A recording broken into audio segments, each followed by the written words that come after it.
Hi అండి, నమస్తే. జీవిత సత్యాల కంటే ముందు ఒక చిన్న కథతో మొదలెడదాం. ఆ కథ మీకు నచ్చాలని రూలేం లేదు. ఒక తేనెటీగ రోజు మొత్తం కష్టపడి పూల నుంచి మకరందాన్ని సేకరించి తన తేనెగూడు వద్ద తేనెను నిల్వ చేస్తుంది. ఎండ, గాలి, వాన అని లెక్క చేయకుండా పనిలో ఏమాత్రం తగ్గకుండా నిస్వార్థంగా పనిచేస్తుంది.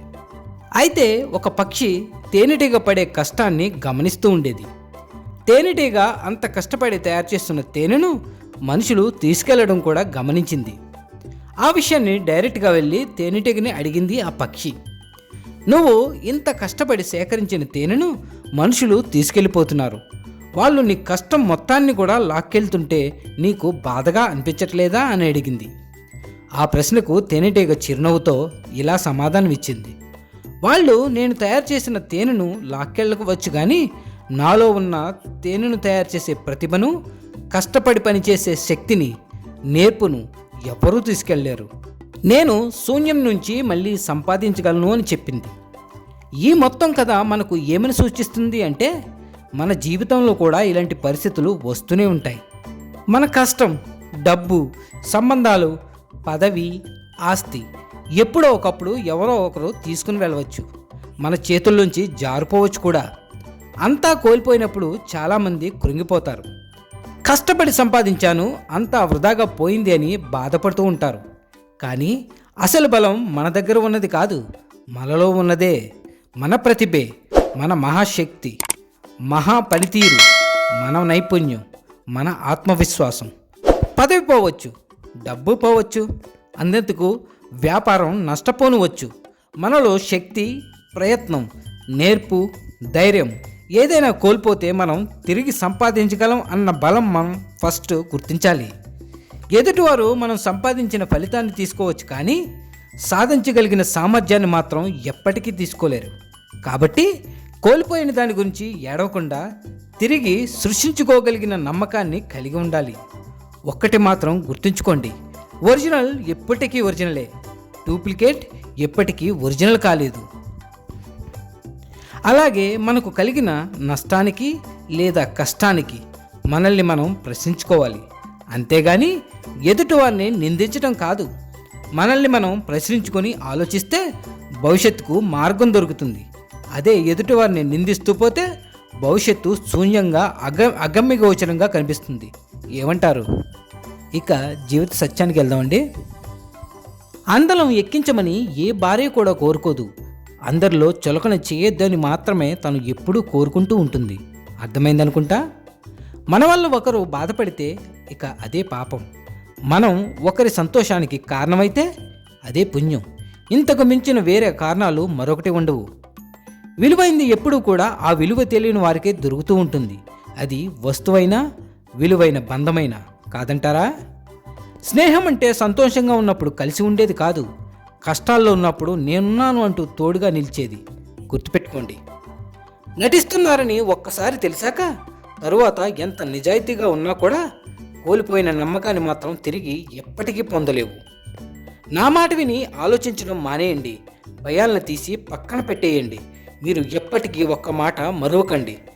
మీకిది స్వయాన ఆ భగవంతుడు ఇచ్చిన వరం అని. తద్వారా మీకు మీ కర్తవ్యాన్ని ఆలోచించుకోగలుగుతారు. భయపడకండి.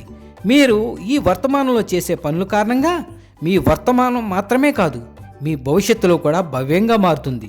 దాని మీద దృష్టిని కేంద్రీకరించండి. అంతా శుభమే జరుగుతుంది. విశ్వాసంతో ఉండండి.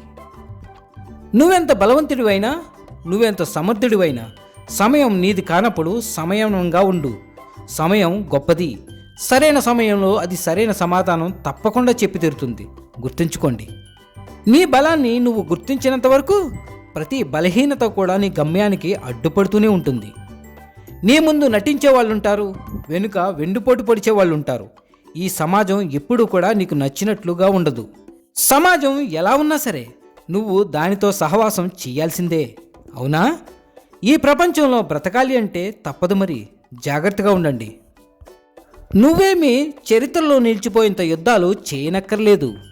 నీ బాధలు సమసిపోయేంత పోరాటాలు చేస్తే చాలు. అర్థమైందనుకుంటా. అపార్థాలను అంత సులువుగా తీసుకోకు. ఎందుకంటే అవి అనుబంధాలకు అడ్డుగోడలుగా కాగలవు. గుర్తుంచుకోండి. అనే లోకం అంటూనే ఉంటుంది. ఆగిపోతామా? దృఢంగా ముందుకు సాగిపోతాం. కానీ వెనుక మాట్లాడే వాళ్ళని ఆ వెనుక ఉండ నువ్వు మాత్రం ముందుకు వెళ్తూనే ఉండు. ధైర్యంగా ఉండండి. ఆవేశం అనర్థానికి దారితీస్తే ఆలోచన అవకాశానికి దారి చూపుతుంది. ఆలోచించి చూడు, నీకే అర్థమవుతుంది. వాడిని ఎలాగైనా అనగదొక్కాలి. వాడు స్థలాలు కొంటున్నాడు, పొలాలు కొంటున్నాడు, భార్యకి నగలు నట్రా చేయిస్తున్నాడు. మా ముందర పెరిగి ఇప్పుడు మాకంటే పై స్థాయికి పోయి మాకంటే ఎక్కువగా ఎదిగిపోతున్నాడు. వీడిని ఎలాగైనా కిందకి తొక్కేయాలని ఎంతోమంది మనుషులు నిన్ను తొక్కాలని చూస్తే నువ్వు మాత్రం ఏమీ కంగారు పడకు. వాళ్ళని ఆ భగవంతుడే తొక్కేస్తాడు. గుర్తుపెట్టుకో. ఒత్తిడి లేని ఉద్యోగం లేదు, నష్టం లేని అలాగే కష్టం లేని వ్యవసాయమూ లేదు, బాధలు లేని సంసారమూ లేదు, సమస్య లేని మనిషి ఈ లోకంలోనే లేడు. ఇవన్నీ సాధిస్తేనే జీవితం కాదంటారా? అడవిలో తిరిగే పులిని నమ్మచ్చు, నీటిలో తిరిగే మొసలిని నమ్మచ్చు, కానీ అస్తమానం నటిస్తూ నమ్మించాలని చూసేవాళ్ళని నీడను కూడా నువ్వు నమ్మకూడదు. మనిషి యొక్క జీవితం అంతా డబ్బుతో, డబ్బు చేత, డబ్బు కొరకు నడుస్తూ ఉంటుంది. అవునా? మన జీవితంలో ఈ సత్యాన్ని సరిగ్గా అర్థం చేసుకున్నవాడే జ్ఞాని. అర్థం చేసుకోలేనివాడు అజ్ఞాని. సూర్యుడు తూర్పున ఉదయిస్తాడు అన్నది ఎంత నిజమో, డబ్బు లేకపోతే మనిషి బ్రతకలేడు అన్నది కూడా అంతే నిజం. డబ్బు స్త్రీ లాంటిది. ప్రాణానికి ప్రాణంగా ప్రేమించే వాళ్ళనే ఇష్టపడుతుంది.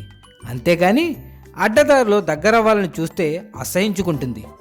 ఎవరైనా నాకు డబ్బు మీద ఆసక్తి లేదు అని అన్నాడు అంటే వాడికి డబ్బును సంపాదించడం చేత కాదు అని ఒప్పుకుంటున్నాడు అని అర్థం. ఒక స్త్రీ ఎంత అందగత్తె అయినా తన జీవితంలో భరించలేని బాధ కలిగించే విషయం ఏదైనా ఉంది అంటే అది తన భర్త తనకు సవతిని తీసుకురావడమే. అంతకన్నా బాధ ఆ స్త్రీ జీవితంలో ఇంకోటి ఏదీ ఉండదు.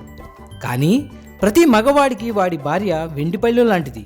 అందులో పచ్చడి మెతుకు తిన్నా కూడా శుభ్రంగా కడిగి భద్రంగా దాచుకుంటాడు. ఇక బయట స్త్రీ విస్తరాకు లాంటిది. అందులో పరమాణాలు తిన్నా చెత్తబొట్టలోనే పరేస్తాడు.